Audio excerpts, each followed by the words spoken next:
invisible thread. Sounds magic, but it's wonderful for stitching and quilting with thread that doesn't show. You can get it in black for dark fabrics, a double pack of both, or in white for light fabrics. And the idea is that you create stitching which you then can't see.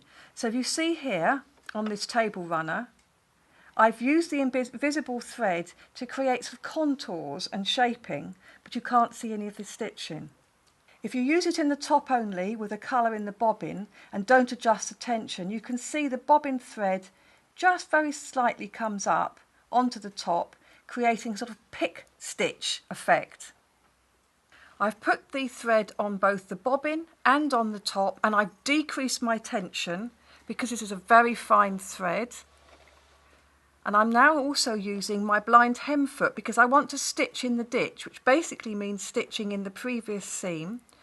So the guide on the blind hem foot will run down the previous seam, and I've got the needle in place just behind that.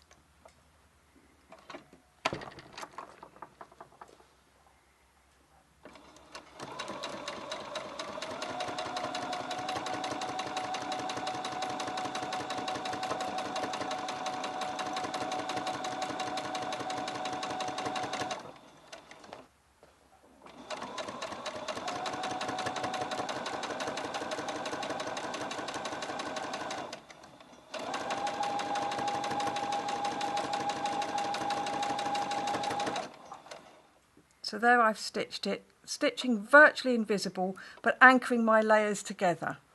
Also using visible threads to create perfectly stitched and invisible blind hems, no stitching visible at all.